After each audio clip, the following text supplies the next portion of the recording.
Hi Aquarius, welcome to your mid-July 2020 General Tarot Update. It's Rena here. Just had to start over again. I didn't get very far, so that's good. For me, at least. The heart of the matter is the Lover's card, which is a card that's self-explanatory. It could be some kind of a love relationship that you're currently involved with that is taking precedence in your life. This card is connected to Gemini. It's also associated with a choice that you have to make. And when I'm talking also about relationships, I'm talking about intimacy. So getting closer to someone, whether it's physically closer, emotionally closer, those kinds of things that make you really feel like you're part of a commitment in some cases, you know, that sort of level.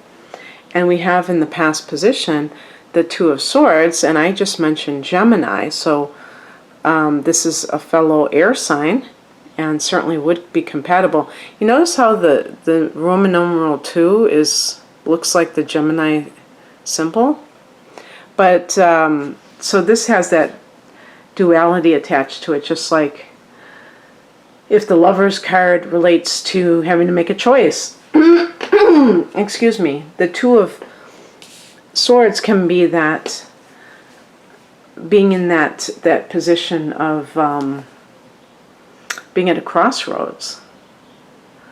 And yeah, maybe two relationships. I don't know yet because I haven't really, I have to do each card before I can create a scenario. Usually the cards are not that in alignment with one another that it's easy to just create the story out of it. This is really funny. This is the higher message. I love their depiction of the Devil card. That's so cute. The hooves are on fire. And this is a card that's connected to Capricorn. And you see the pentacle. So that's connected to that. And this is about the pleasures of the flesh. You know, the devil, Satan, Saturn. You know, you see that connection, which is the ruler of Capricorn. And the Lord of Karma. And that kind of ensnares us in the matrix. But also that idea of, when we say the sins of the flesh, the pleasure principle gone awry, where the person is motivated by lust, motivated by greed in their life. And how has that created some sort of chaos in your life, or just a negative outcome, or has the potential to create a negative outcome? So an example is if somebody is, you know, in a relationship, and again, you know, talking about Aquarius, what are we talking about here? We're talking about a sign that is, I think Aquarians can be very steadfast in relationships because it's a fixed sign. So I don't necessarily think that it's flightiness or anything like that. But I do think that if somebody doesn't really grab you, interest you, because you're an intellectual sign, you may get caught up in this, I don't know, split between relationships that satisfy that aspect and then just the more casual things that you know aren't going to lead anywhere, but you just get involved with because it's the physical attraction. And in those particular cases, that can lead to situations where you're not engaging with somebody in a very holistic way. It's just one-dimensional. And to me, so I don't get so much involved with, oh, that's a sin, if you are going outside of a marriage and stuff like that. I look at what is the end game. What are you looking for ultimately? And probably what you're looking for, if you're already involved with somebody else, is somebody that can meet those needs 100%. And the same thing applies for any kind of work. You know, when somebody is doing the type of work that is very lucrative, but it doesn't give them any kind of, I don't know, emotional satisfaction or connection, then that can be empty. That can feel empty. And I think that the Devil card is kind of that spiritual emptiness that people are always trying to fill through sensual pleasures. And again, there's nothing wrong with having pleasure. It's just that when somebody's empty, they are insatiable with it because they just they're not being fed. It's like when you eat junk food, and if it tastes like really good, but it doesn't nourish you, that kind of thing.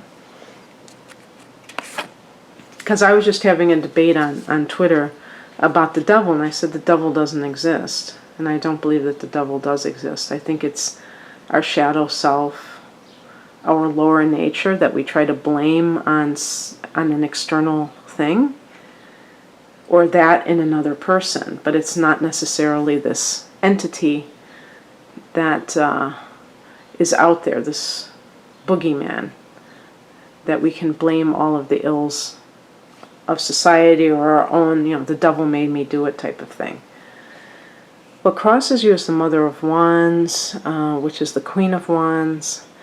And now that's interesting because I believe that the Queen of Wands connects with Sagittarius. I always connect it with Leo, which is your opposite sign. So just keep that in mind. She's holding a sunflower in the Rider-Waite deck, which is the go-to visual interpretation illustrations.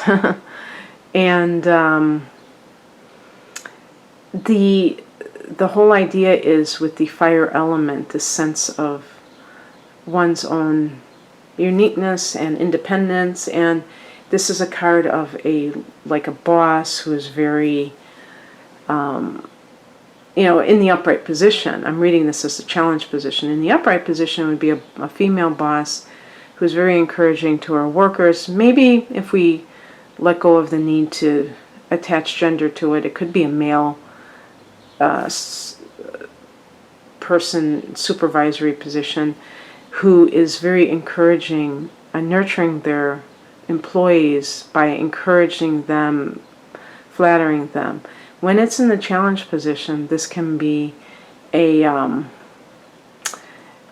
diva type of a woman, somebody who is attention-seeking, who doesn't have a sense of themselves probably, and is looking to kind of if they have some, either a literal mother or a mother-in-law. I was even thinking mother-in-law in this case. If they don't have that sense of their own power and recognition for their own talents and abilities, they will use that. They will use other people to achieve that. So they become supervisors, and then they have power over somebody else who's really just trying to keep their job. Or they become parents, and they become the kind of parent that's like the stage mom. So I don't know how this fits into your life. Maybe this is the mother of your spouse, and this is part of the problem, is that if your spouse has been taking the side of the mother-in-law and not defending you, that might have soured things. Or if this is in the workplace, who knows? What is coming in is the Six of Wands, which is really great because even though the butterfly is a positive thing, but it almost looks a little bit like a dark background in a sense. But this is the card of recognition for your efforts by others. So this is supposed to be coming in, or if it's the advice, this is the goal. So if this is a workplace situation, you're deciding whether or not to stay in a certain job, this could be suggesting that if you don't have this now, this is part of what you're actually seeking, that you want people who are appreciative of your efforts and really want to showcase them, not kind of hide them. And then I get yet another Wands. And this is the Four of Wands, and this is the happy home. So it almost seems like if you're having some kind of an extramarital situation going on, that it's because maybe a lot of unsaid things in the home that deal with other people, like a mother-in-law that's interfering, or pressures from a job that you don't feel validated, you don't feel honored, and you really do believe. The Six of Wands is about strutting your stuff and believing that you're worthy of praise too, which is an important piece in this. But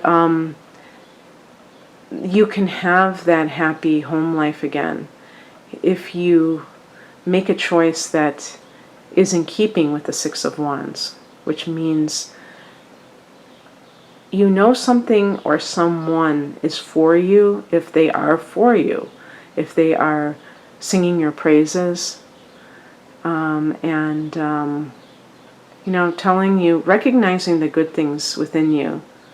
That to me is the ultimate sign that you're in the right place.